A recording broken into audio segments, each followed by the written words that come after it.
we don't think about the terror of one person in one place, aching alone, untouched and unspoken to. And I've got a question for you. What makes you cry? Because we can push that emotion down when we experience things that make us feel sorrow or grief. But if you weren't to push it down, what has made you cry? What makes you cry?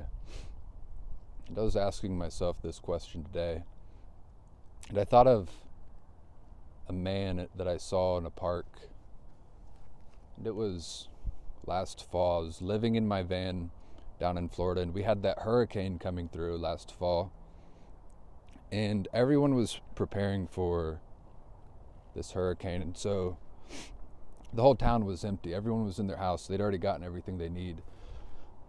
But I used to spend a bunch of time at this park, and the park was empty except me and this one other man. And I would see him around town often, and he was always alone pushing a cart, and his skin was almost falling off because he lived on the streets. It was like the weather was making his skin peel off.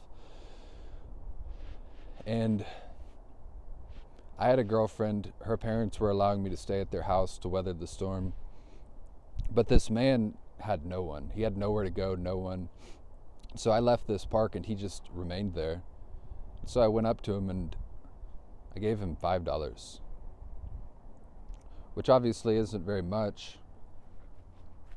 And when I gave it to him, he was surprised.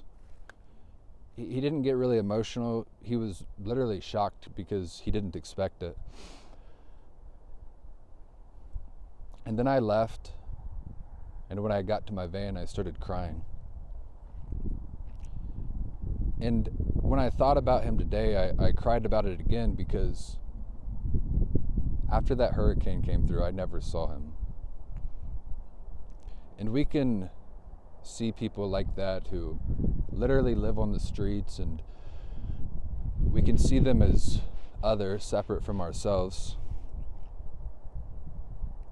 But that man was a baby. We don't know how he got there. We don't know why he's in that position. And we're all in a similar spot. There's a spectrum of suffering and hardship, and we're all on that spectrum somewhere. And yeah, his situation, his circumstances may be way worse. But he's a human too, and he used to be a baby. And when I was really young, maybe 7 years old, I remember I was at a dollar store with my mom, and it was really cold outside. And when we left the dollar store, I'd seen a kid in there with his mom, and the kid didn't have a coat, and I started crying to my mom because I told her I wanted to give that kid my coat, but I didn't want to get in trouble for giving someone my coat. And she started crying too, and she said I would never get in trouble for doing something like that. But the kid was gone at that point. And that's what makes me sad. That's what makes me cry. Because it's tragic. That kid was a baby. That man who's in the park at one point was a baby. But we see ourselves often as different from other people. And maybe it's because we don't want to be vulnerable, and we're afraid that if we see ourselves in them, that we'll actually end up being like them. But I think that's the tragedy of humanity. And that quote that I read at the beginning that I spoke, it's a poem from Charles Bukowski. It's a poem called The Crunch by Charles Bukowski. And that line that I read is true, but I don't agree with the poem because he's got a line in there, and he says, "The sin of humanity is not the killing of a god." And he's referring to Christianity and Christ. But when I hear that, that's the beauty of poetry, because that makes me cry as well, because that actually is the sin of humanity. Before Jesus is getting crucified, he's completely innocent, and he just stops rationalizing himself. He doesn't try to justify himself to anyone. People are claiming that he's guilty. They're condemning him to death and they're beating him, but he's not saying a word, and we're abusing the innocent.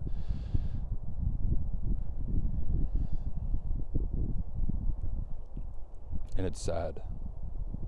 And we do that every day. We do that every day. We abuse the innocent every day. And I think that is the sin of humanity. And so my situation right now is bad. I'm essentially homeless. I don't have a car. I don't have a job. My future seems very bleak. But I'd rather be in this situation than anywhere else, because at least I'm with the downtrodden. At least I'm with the people who are suffering, because the worst case scenario would be if I saw myself as different from them. Life is hard. Life is hard for everyone. And regarding the lost and the broken, we can get through anything if we're in this together, and I'd rather them know that I'm beside them. That's why I do what I do. It's not grandiose, but what else are you going to do that's more meaningful than that? Than help each other and be beside the people who are lost and broken and struggling.